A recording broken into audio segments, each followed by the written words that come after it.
sponsors offer a larger signing bonus up front. Some offer more weekly income. The better we perform, the more our level will go up as the team gains. Our chassis won't be going anywhere fast without a power unit.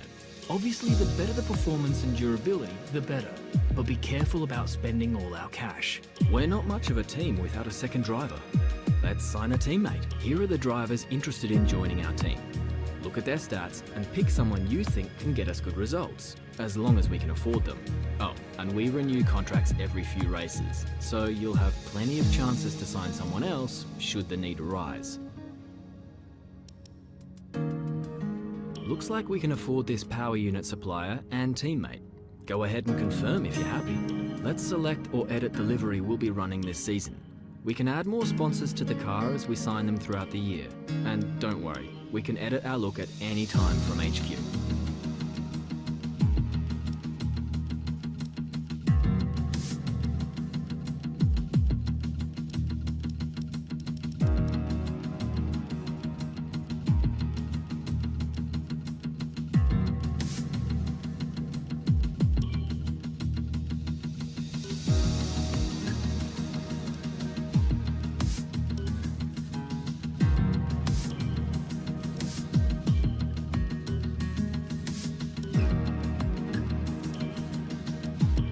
We need a badge for our team branding.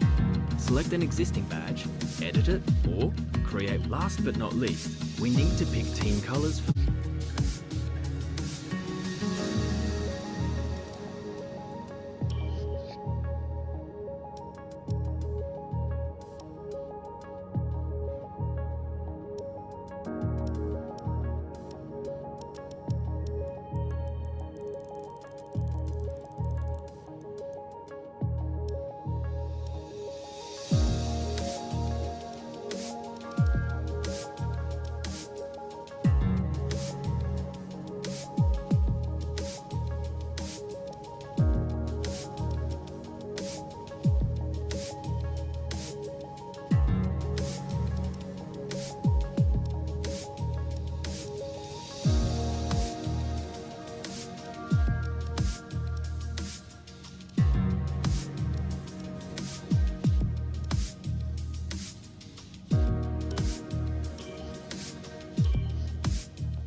Okay, we're live in 5, 4, 3. Hello folks, and welcome to the HQ of Formula One's newest team. We've been invited backstage to gain an exclusive insight into what could be one of the most exciting entries in the sport for many years. Now, we've seen a number of new teams enter the sport over the last decade, amongst their number Manor, Caterham, HRT and of course Haas. And while some have proved to be successful, others have morphed into different teams and is also its driver.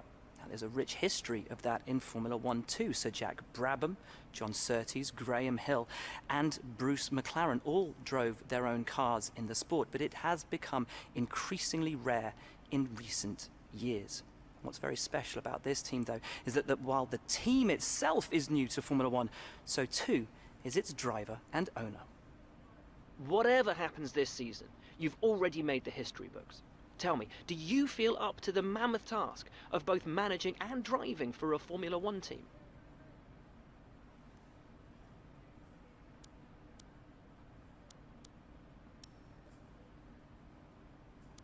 Every team needs two drivers, but what was it that drew you to your teammates? No one aims to finish bottom of the table. Who's the team you're aiming to beat?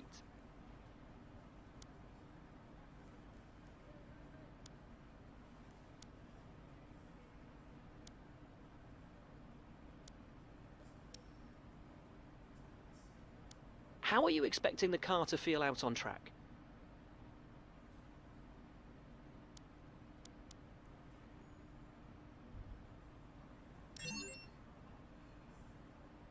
The other teams now have years of experience, both on and off the track. How are you planning to catch up to them?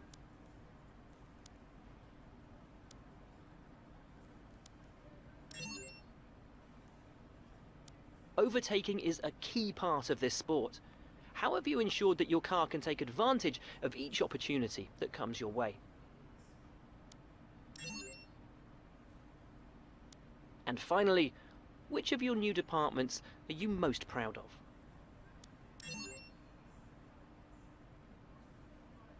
Well, that's about all we've got time for here. We will see how this fledgling team fares in its first Grand Prix. Okay, great, thank you. That's a wrap.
All right, I think we can call that a successful qualifying.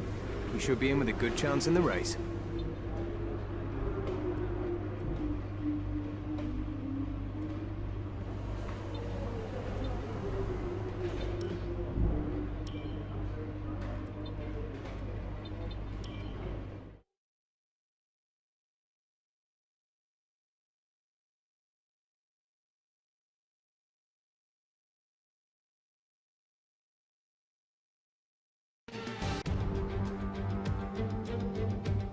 It's finally time once again to begin what promises to be another thrilling season of Formula One action.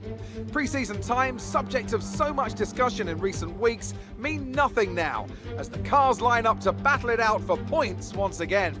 So let's get this season underway. Welcome to the Australian Grand Prix. Just south of Melbourne's downtown business centre is the one and only Albert Park circuit. 3.3 miles of public roads, closed for the weekend of course, make for a bumpy circuit with little undulation. There are 16 corners around the lake and a couple of good passing opportunities here as well, thanks in part to the DRS zones into turns 1, 3 and 13.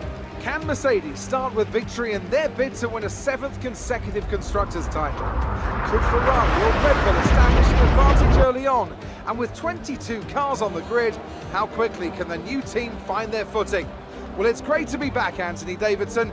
We've got a lot to talk about this year. That's right, Crofty. It felt like a long winter, but it's good to finally be back. I have to think the usual suspects will battle it out at the front, but there are always going to be some teething problems early on in the season, so whoever can keep on top of their issues will have the advantage today. As I mentioned earlier, we're up to 11 teams this season, with a new entry run by, well, of all things, an owner-driver. That's something we haven't seen in this sport since Hector Raback over 4 decades ago. So how are they looking so far? It's hard to imagine how a small operation like that could survive in the ruthless world of Formula One. And yet here they are, first ever race looking surprisingly strong. But there are no points for qualifying. Let's see how they fare in the Grand Prix proper. Before we begin, let's take a quick look at the grid lineup for today's race. Lewis Hamilton.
First lap, keep it up.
DRS is being enabled this lap. We can use DRS when you are within 1 second of the car ahead and in the DRS zone.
boxing this lap. Give us the best in-lap you can.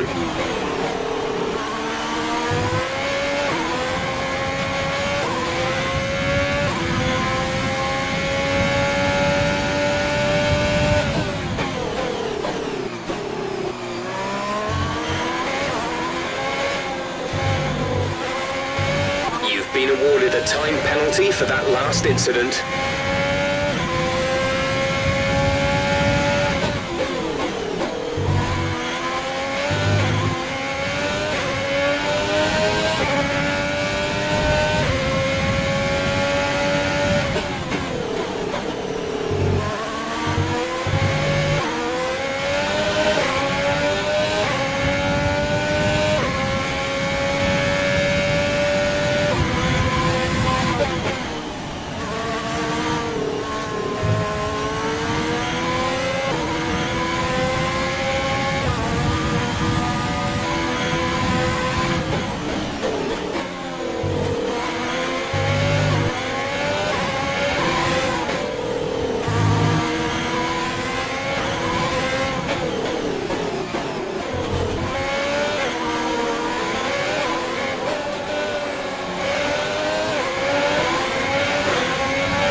Complete, go now.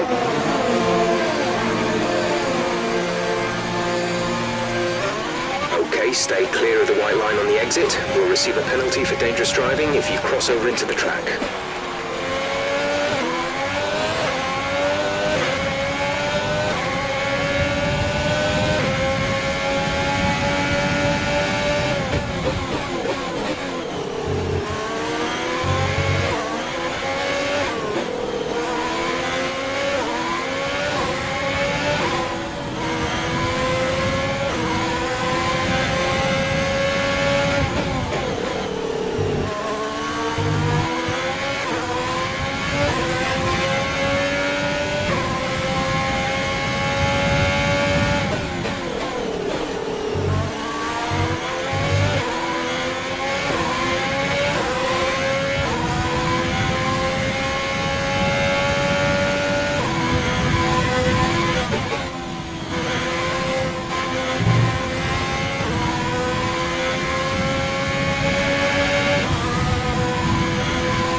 Tatiana is in the pits. Tatiana in the pits.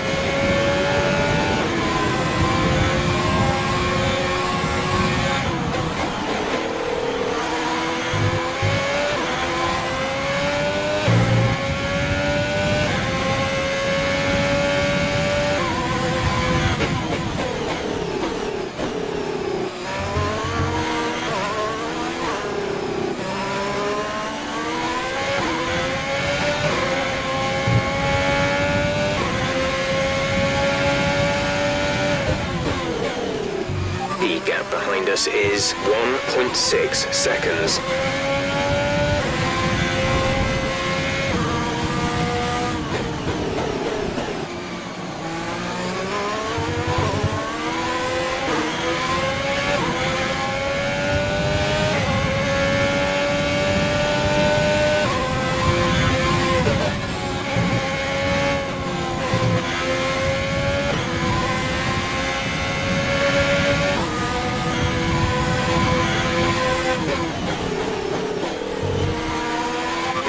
Has boxed for the mediums, car behind on the medium tyre.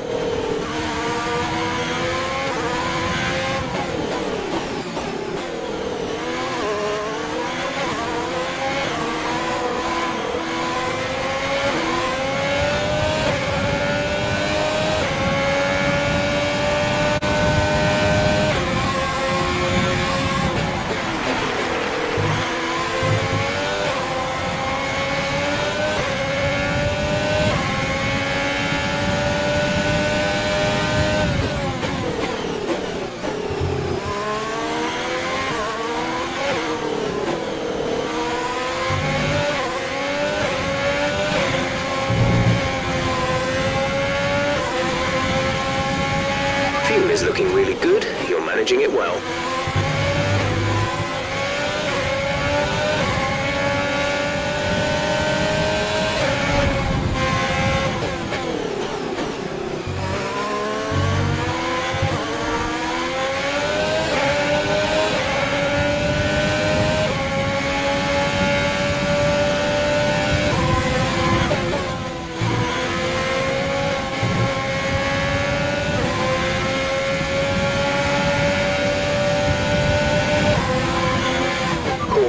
Caution.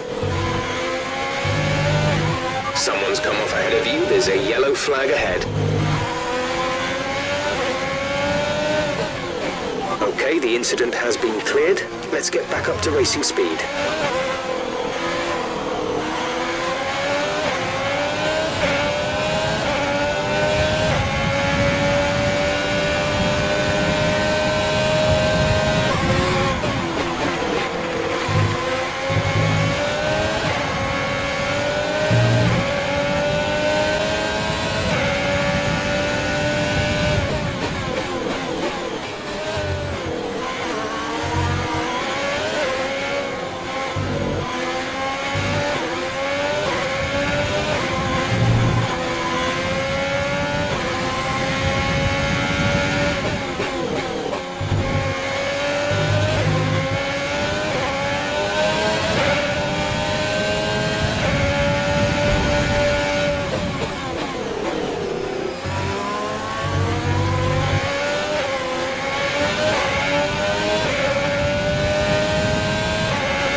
There's 4 laps of fuel remaining.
Excess fuel. We'll be back on target soon. Don't wait too long to turn the engine down. Gap to teammate behind is 25.3 seconds.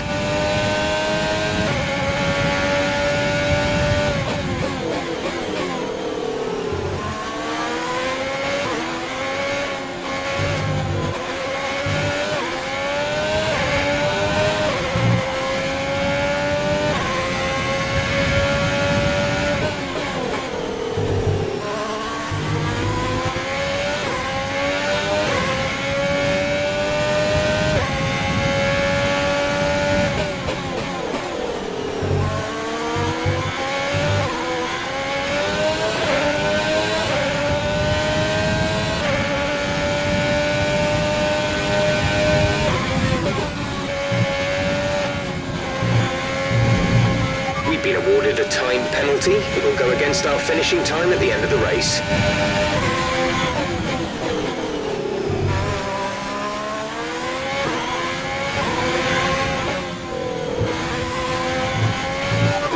got 2 laps of fuel left.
This is your final lap of the race.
Race over. Take care of the car on the way in.